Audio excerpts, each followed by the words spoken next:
भक्तों हर हर महादेव। आइए रामायण नित्य पाठ्यक्रम में चौपाइयों गायन करें, उनका भावार्थ समझें। पिछले भाग में हमने गाया कि भरत जी चित्रकूट से अयोध्या की ओर चलने की तैयारी में हैं और प्रभु श्री रामचंद्र से परस्पर मिलते हैं। प्रभु श्री रामचंद्र जी भी भाव विभोर हो जाते हैं और उनके आंखों में प्रेमांसु आ जाते हैं।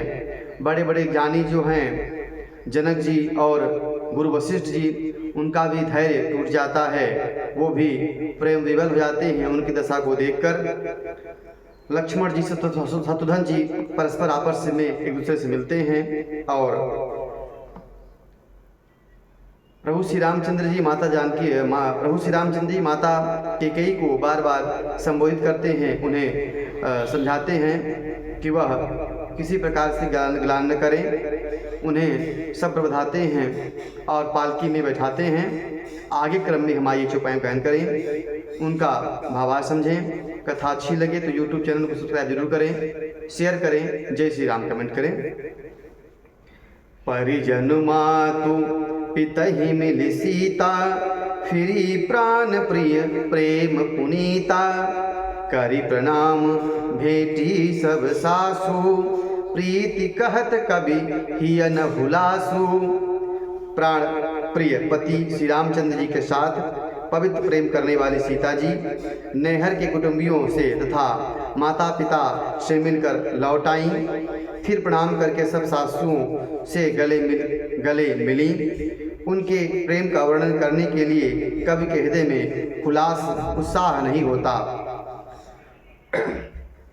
सोनी सिख अभिमत आशीष पाई, रही सिय दुह प्रीति समाई, रघुपति पटु पालकी मगाई, करी प्रबोध सब मातु चढ़ाई। उनकी शिक्षा सुनकर और मनचाहा आशीर्वाद पाकर सीता जी सासू तथा माता पिता दोनों ओर से प्रीत में समाई और श्री रघुनाथ जी ने सुंदर पालकियां मंगाई और सब माताओं को आश्वासन देकर उन पर चढ़ाया। बार बार हिल मिली दुह भाई, सम स्नेह जननी पहुँचाई, साजी बाजी गज वाहन नाना, भरत भूप दल कीन्ह प्रयाना। दोनों भाइयों ने माताओं के समान प्रेम से बार बार मिलजुल कर उनको पहुंचाया। भरत जी और जनक के दलों ने घोड़े, हाथी और अनेक तरह की सवारियां सजाकर वहां से प्रस्थान किया। हृदय राम श्री लखन समेता, चले जाहि सब लोग अचेता, बसह बाज गज पशु ही हारे, चले जाहि परबस मन मारे। सीता जी एवं लक्ष्मण जी श्री रामचंद्र जी को हृदय में रखकर सब लोग बेसुध हुए चले जा रहे हैं। बैल, घोड़े, हाथी आदि पशु हृदय में हारे हुए परवश मन मारे चले जा रहे हैं। गुर गुरतीय पद बंदि प्रभु, सीता लखन समेत, फिले हरस विस्मय सहित, आए परन निकेत। गुरु वशिष्ठ और गुरु पत्नी अरुंधति के चरणों में वंदना करके सीता जी और लक्ष्मण सहित प्रभु श्री रामचंद्र जी हर्ष और विषाद के साथ लौट कर अपने आश्रम में आ गए, अपने कुटी में आ गए। विदा कीन्ह सन्मान निषादु, चले हृदय बड़ विरह विषादु, कोल की रात भिल्ल बनचारी, फेरे फिरे जोहारी जोहारी। फिर सम्मान करके निषाद राज को विदा किया।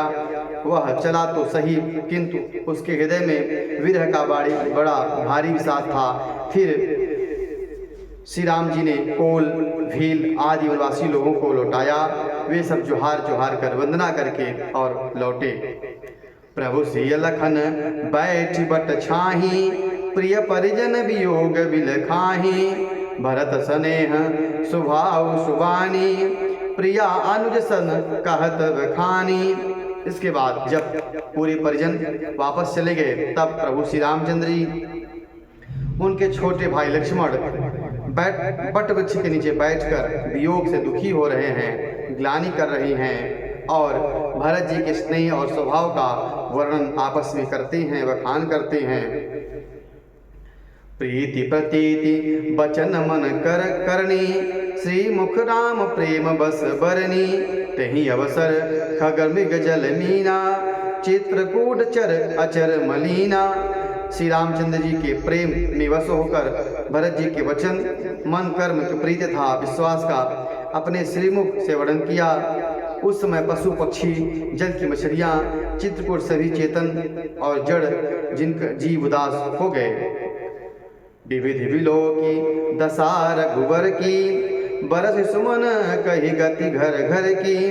करी प्रणाम करी दीन भरोसो, चले मुदित मन डरन खरोसो।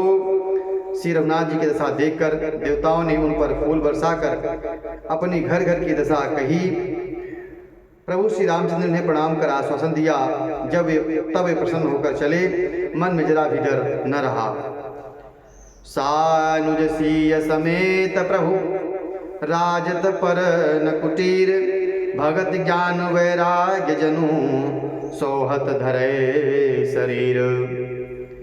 छोटे भाई लक्ष्मण और सीता समेत प्रभु श्री रामचंद्र जी पर्णकुटी में ऐसे सुशोभित हो रहे हैं मानो वैराग्य, भक्ति और ज्ञान धारण करके सुशोभित हो रहे हों।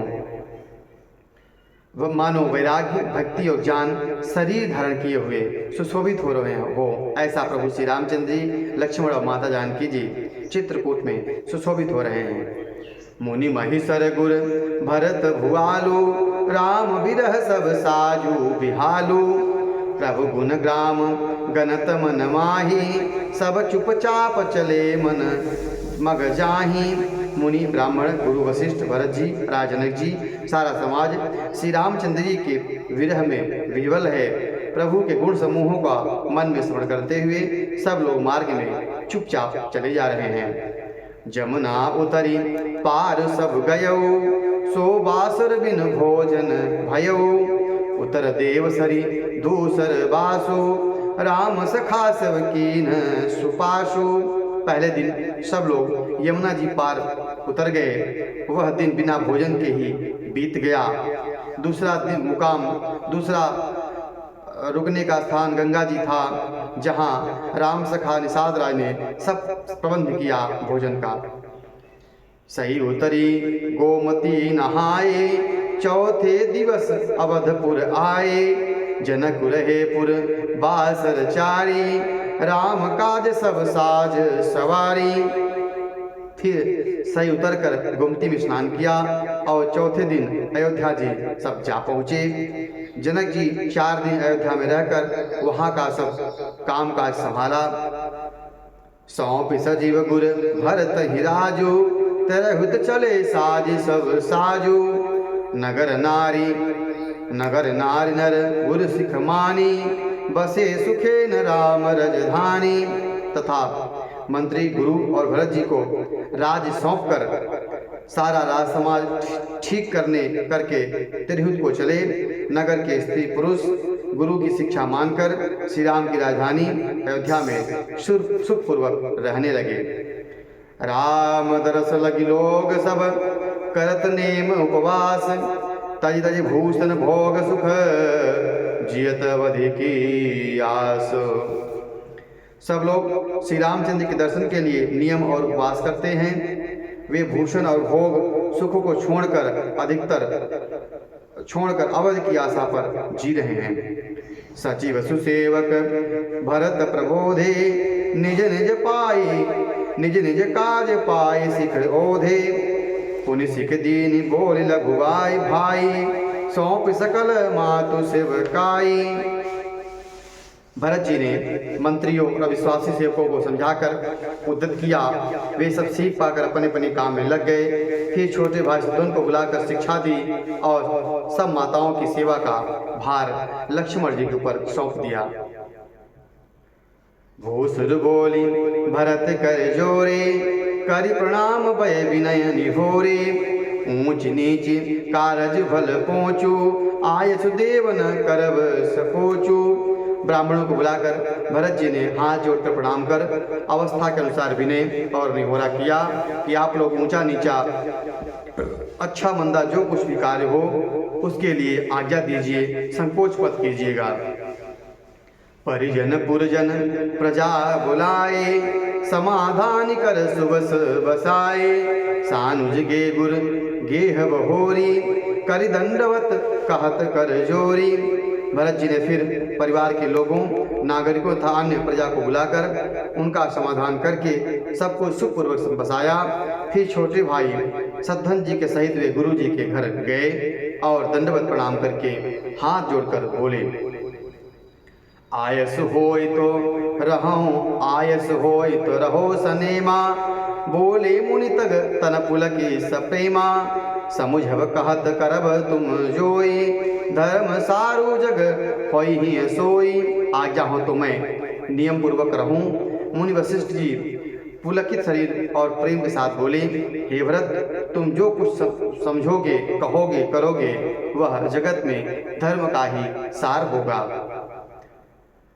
सुनि सिख पाई अशीष बड़ी, गनक बोली दिनु साधी। सिंहासन पहु पादुका बैठारे निरुपाधि। भरत जी यह सुनकर और शिक्षा का बड़ा आशीर्वाद पाकर ज्योतिषी पुरुषों को बुलाया और दिन अच्छा मुहूर्त शोधकर प्रभु की चरण पादुका को निर्विघ्नतापूर्ण सिंहासन पर विराजित कर दिया। आज की कथा में इतना ही। आगे के क्रम में हम आगे के चौपाइयों का गायन करेंगे। अब अंतिम सोपान पर अयोध्या कांड है। इसके बाद हम अरण्य कांड में प्रवेश करेंगे, उनकी चौपाइयों का गायन करेंगे, उनका भाव समझेंगे। कथा अच्छी लगी हो तो YouTube चैनल को सब्सक्राइब जरूर करें, शेयर करें। जय श्री राम कमेंट करें। सादर जय श्री